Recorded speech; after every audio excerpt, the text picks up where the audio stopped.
Hiya, Lawrence James. Welcome back to The Language of Abuse, the series where we're aiming to provide clarity around some of the most commonly used and misused words within the modern mental health space. In the previous episode, we had a chat about trauma bonding, which is essentially this addiction to another person, and that addiction is reinforced through cycles of treating you really, really well and then treating you really, really poorly. And that's going to strengthen that addiction, strengthen that bond to another person. And in this episode, we're going to be chatting about a term that everyone seems to get wrong in the beginning, I think. Gaslighting. So we're going to look at what it is and where it came from. I want to talk about how it actually happens, because there's a process to this. It's not as simple as Instagram makes it seem. And of course, what it looks like at the end of your relationship as well. So let's dive in. All right, so there's this weird sort of knee-jerk reaction that you find whenever you go onto any sort of social media and search for answers around like what is gaslighting, okay? And this knee-jerk reaction is that people tend to hyper-focus on the behavior, on what somebody does or what somebody says. And that's where a lot of this misconception seems to come from, is that gaslighting is just somebody remembering something differently to you, or that gaslighting is somebody lying to you, or that somebody is essentially manipulating you if they say the words, "That's not what happened," or "I don't remember it happening that way." And this actually happened to me when a coworker came up to me pretty recently and told me that his coworker was gaslighting him because he'd said that phrase.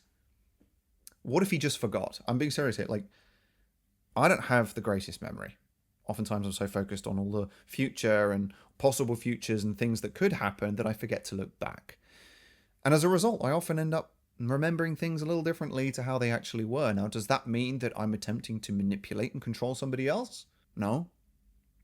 And this could be a real big problem, because like it can cause you to not take any accountability in what would otherwise be normal conflicts, or it can cause problems where there really aren't any. If somebody genuinely remembers something differently to you and you point your finger at them and you accuse them of manipulating and gaslighting you unnecessarily, how's that going to go for you? And I suppose worst of all, it can cause people to stop taking the word seriously. If we start diluting this word and everybody bats it around all the time, misuses it, it doesn't really mean very much anymore. So when the actual gaslighting happens, then to people who don't understand it, it's akin to lying. It's akin to victim blaming, which is not good, but it's nothing like what gaslighting actually is. And if you want to understand what it is, you should go and watch the movie Gaslight. This whole movie, it was made in the 1940s, and it was about a guy who wanted to get his hands on the jewels of a very famous late opera singer. And in order to get them, he married the opera singer's niece. His plan to get hold of those jewels was to convince his new wife that she was slowly going insane, so that she would be admitted into an asylum and leave him to have free roam of the house where he could freely search and claim the jewels. There was a process to how he did this. There were a few things. He'd isolate her, for one, so she was not allowed to go out and see other people, get other people's perspective on what was going on inside the house. He would undermine her confidence, so there would be comments around her being clumsy or her being confused, even when she was perfectly fine. And then he would control her environment.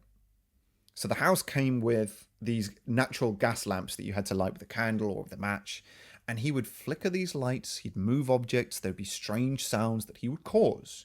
And when she would confront him on this, he'd say, "No, none of this is ever happening. You must have imagined it." Gregory, are you trying to tell me I'm insane? It's what I'm trying not to tell myself. And all this is happening over time with a deliberate goal of confusing her perception of reality, having her doubt her own perceptions of what was real and what wasn't, so that she would conclude herself that she was insane and admit herself to the asylum without resistance. It was very clever, because then none of this would come back to him as the genesis of the idea that she is going insane, that she's going crazy. She thinks it all up herself. She concludes it herself, so it cannot be false. No one put the idea there. She came up with it all on her own. And this is where the entire concept of gaslighting actually comes from, because it's got nothing to do with just remembering something differently or having a disagreement over the events of the past. It's a systematic and malicious erosion of self-trust with the goal of distorting someone's perception of reality. He said I wasn't any liquor. He said I was going out of my mind. You're not going out of your mind. You're slowly and systematically being driven out of your mind. So let's talk a little bit about how you actually do this. How does an abuser actually convince you that your perception of reality is wrong?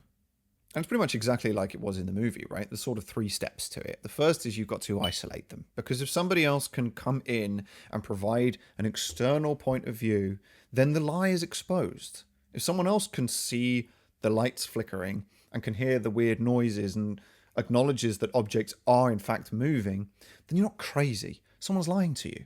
Someone else can see it. So the game is up from the very, very beginning if you don't isolate the target. Second, you've got to make them doubt their own memory. You've got to make them doubt their history or their recollection of what happened. And a classic example of this is an abuser hiding your possessions on purpose, making you lose things so that you start to think that you're forgetful, that you are misplacing things all the time. You're just forgetful. You're misplacing things or moving things and tripping you up on purpose to convince you that you're not looking where you're going, that you're clumsy. You know, your head's not in the right place. What's wrong with you?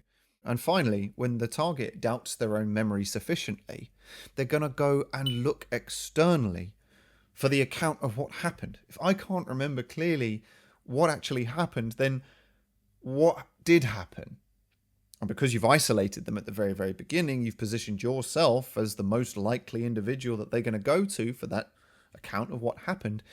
That's when the lying comes in. And you, as the abuser, can then prescribe to them the events of the past that you expect them to believe. So to gaslight somebody, to convince someone that their perception of reality is wrong, you have to isolate them so they depend on you as the main source of information.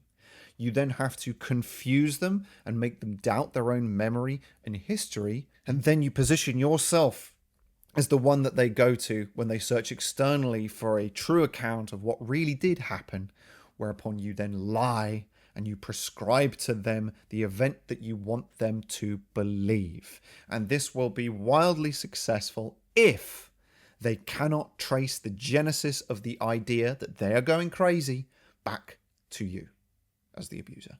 And so if this goes on for long enough, which is definitely the case with cults and with toxic relationships that might last for, several years, maybe even decades, then eventually this ongoing process of something happening, there being a disagreement, there's self-doubt over what really happened, which causes a person to then search externally for answers.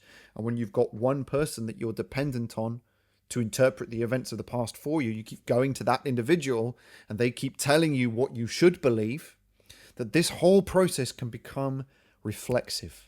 It can happen so quickly that the individual doesn't even think about it. And this is what Robert J. Lifton called the doctrine over person, which is essentially where people in cults, and the same applies for toxic relationships as well, they're expected to believe whatever the leadership, whatever the abuser wants them to believe, in preference of over their own personal experience. And they can become so good at this because it happens so often. There's so much doubt over their own memory that it gets to this point where someone will completely abdicate all responsibility for figuring out what's true for themselves and just go straight to the abuser. Okay, what do you want me to believe? When there's zero self-trust left, there's no other option other than to just go to this other person who's proven themselves to be right time and time again, because they're setting you up. In addition to the fact that people within toxic relationships often become very, very good at anticipating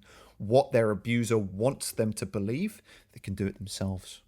So like maybe at the beginning of the relationship, when this is first getting set up, the process happens a little slower. So it might be like, hey, you told me that I should pick you up at 7, right? You did say 7. I never said that. I said 6. I could have sworn. Didn't you texted me? You said 7. I said 6 o'clock. 100%. It's always 6 o'clock. Okay. Well, I'm sorry. I missed it. I'm sorry. To then later on in the relationship, it's much faster. Didn't you say 7 o'clock? No, I said 6. I never said that. Oh, you did. Yes, I'm right. Yes, absolutely. Yes, it's all my fault. I'm so sorry. And that's the dangerous and the scary bit, is when a target of gaslighting doesn't even try to remember things anymore. They just go to the abuser.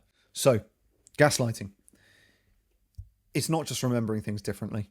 And it's most certainly not saying things like, I never said that, or that never happened. What it is a systematic, malicious, deliberate erosion of self-trust to convince you that your perception of the world is wrong. And when you trust another person to prescribe the events of the past to you because you no longer trust in your own ability to do it, they can literally rewrite your history. They can rewrite your very sense of who you are. And that is the danger of diluting this word so much to the point that that very concept is lost. If you like this video, please do give it a thumbs up. If you have any questions on gaslighting at all, please do pop them in the comments below and I'll do my best to answer them there. And if you're constantly feeling compared to other people in your relationship, personal, professional, familial, doesn't matter, then you might be a target of triangulation. That's what we're talking about in the next video. Go ahead, click the link up here and I will see you in just a sec.